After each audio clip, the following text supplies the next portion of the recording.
Hello everyone, my name is Ngan. I'm a sophomore who is currently majoring in English Linguistics for Commerce and Tourism at Saigon University. And in this video, we are going to explore the beauty of the southwest regions of Vietnam. Now, let's have a quick review of my 5-day itinerary. On the first day, we will visit Tran Forest in Ha Tinh City. The next day, we will travel to Phú Quốc to pay a visit to the pepper and honey farm, then the fish sauce producer. In the afternoon, we will visit Mạc Cửu Mausoleum and Bãi Trường Beach. On the third day of the trip, we will depart to Hậu Quốc Pagoda, Pearl Farm, and Grand World City. The fourth day of the trip will be about the gala show mostly, and on the last day we will visit Cái Răng Floating Market and Hùng King Temple. To start with day 1, we will depart to visit a famous destination of Ha Tinh City, the Tran Forest. Before entering inside, we must pay 95,000 Vietnam Dong, which equals to the entrance fee and 2 activities. I see that it is a very reasonable price for the joyfulness that we can find here. And now let's move to the first activity, that is sitting on a boat with a motor, and of course a person who will control it. It is for us to pay full attention to the stunning landscape. The Tran Forest has a peaceful and fresh atmosphere due to the density of the cachupa trees. It is also the home of many rare bird and plant species. Moreover, the Tran Forest plays an important role in regulating the climate and the water environment for the entire Seven Mountains region. And next is the second activities, which we can row the boat manually. And by doing this, we can have a memorable experience, but make sure that you bring your hat and your coat because it's scorching here. Now, let's come to the second day of this trip. As you can see, I have arrived at the pepper farm where they produce fresh pepper. There is no entrance fee needed to visit this place because there is nothing we can do here except for listening to our tour guide. At first, I thought this place would be the extensive grounds of farmlands, yet it was just a normal-sized one that remains in production to attract tourists. The reason for reducing in the size of the pepper farms in Phú Quốc Island comes from the rapid decline in the price of the pepper, which has forced the majority of the local farmers to cultivate all the types of plants, such as fruit tree or floriculture. The pepper farm, we come to the beekeeping farm, where you can buy a lot of bee products including honey, royal jelly, or even lipsticks made from beeswax. Of course, they won't charge you any entrance fee for going inside since you are their potential customers. On this farm, we can understand how a beehive works and how the beekeepers collect the products from the bees. I have learned that there are 3 types of bees living in one beehive. The first one, and also the most important one, is the queen bee. Next, we have the male bee, and the last is the worker bee, which accounts for 98% of the swarm. Although having a tour with the bees seems dangerous, don't worry, because as long as you don't hurt them, they won't sting you. So, here we are at the fish sauce producer in Phú Quốc, where the famous and most delicious fish sauce are made and sold domestically and internationally.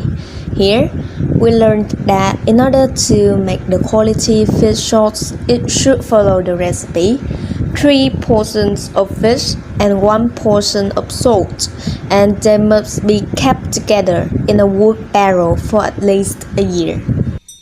Thirdly, we come to visit the Mạc Cửu Mausoleum. This is a sacred place where Mạc Cửu, who is honored for extending the Hattin territory and making it one of the bustling trading venues in the area. This historical site comprises a temple that is mostly used for worship, Magu tombs, along with 59 tombs of his relatives and family members. Although nearly 300 years have passed, the temple and tombs of the Mac family still retain the architectural features of the first periods. This somehow reminds me of the Vietnamese tradition to follow the ancestors' principle. When drinking water, remember its source. Finally arrived at the Bai Beach, and I must say it's very windy here, but luckily there's no rain. Now let's have a look at the pictures and videos. To visit Bai Trường Beach, you must pay 100,000 Vietnam dong for the entrance ticket. To be honest, it is expensive for me because there is no activity included.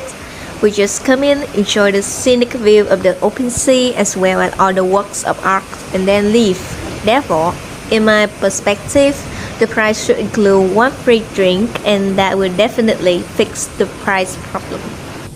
We begin the third day by visiting the Hieu Pagoda, the most famous spiritual monastery on Phu Quoc Island. This place is known as a fairyland due to its picturesque landscape, which helps it to become a well-known tourist attraction. Hieu Pagoda is located in Dương Tao Commune, Phu Quoc District, Kiên Giang. Besides the name of Hieu Pagoda, it is also known as Hieu Quoc Trúc Lâm Dâm Monastery. This pagoda follows the architectural style of the Lý and Trần dynasties. Therefore, its ensembles appears to be unique and diverse.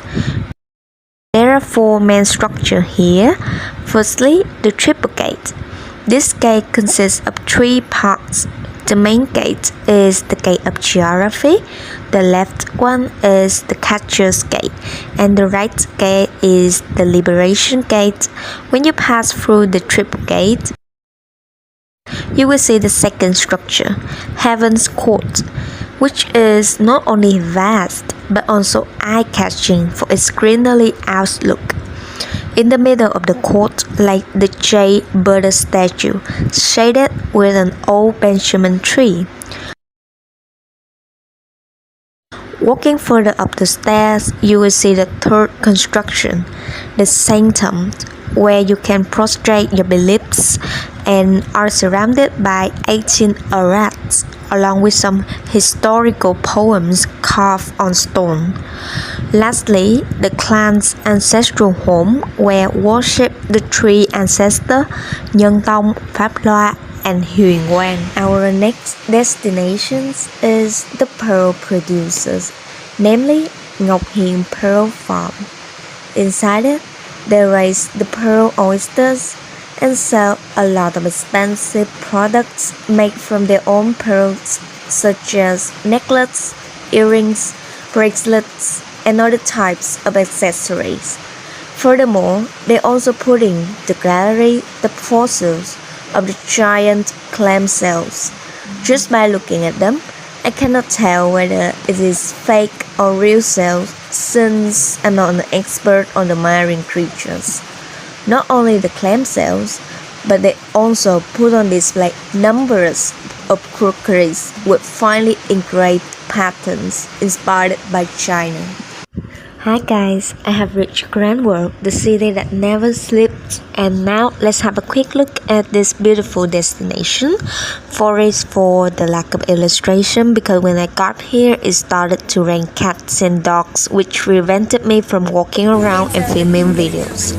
However, I managed to observe the Venice Color water show and got stung by how charming the dancers' performance was, despite the heavy rain. Grand World requires 500 Vietnam dong for an entrance fee including this show. This is an unaffordable price for a student like I do. Anyways, I really enjoy spending my time here, okay? Let's talk about the Venice Quarter Show. It starts at 9:30 p.m. So before 9 p.m. I recommend you better find a good spot to take full advantage of the front seat of the show. Believe me, you won't be disappointed. The Venice Quarter Show includes the dancers in highlight clothes as well as the vibrant light and water. The ingredients that make the show so special are the mesmerizing movements of the dancers and the lively light that brighten the night sky. It blew my mind and I was speechless back then.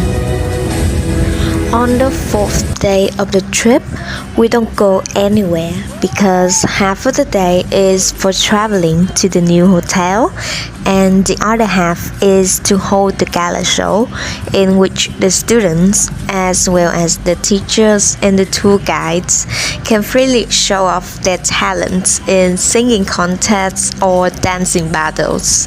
It was such a joyful and unforgettable experience for me, and I'm looking forward to attending another gala on my second field trip. It is the final day of my trip. On this day, we will visit two places. The first one will be the Garang floating market. We have to wake up early around 4:30 a.m. to get prepared and then walk to the harbor where a boat will take us there. We traveled when it was still dark outside. By the time we got there, we can see some people selling products in their dinghies. The products can be variable, from vegetables like pumpkins and sweet potatoes to fruits such as watermelons and durians. And they even sell breakfast. For example, rice noodle soup, noodles in crab chowders. Garang floating market is the most crowded around 4 to 5 a.m., which differentiates it from the original markets on land. It was such an amazing experience for me to contemplate one of the national intangible cultures of Vietnam. Hi guys, and this is my last visit to Hung King Temple behind me right here. And this is a very unique technique and was built lately. As you can see,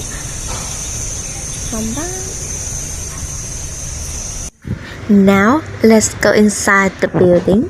First, you will listen to a demonstrator talking about the formation and history of this place.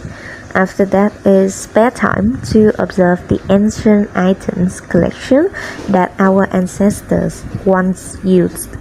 When seeing those things, they remind me of our miserable past, which encouraged me to develop myself for the greater future of Vietnam.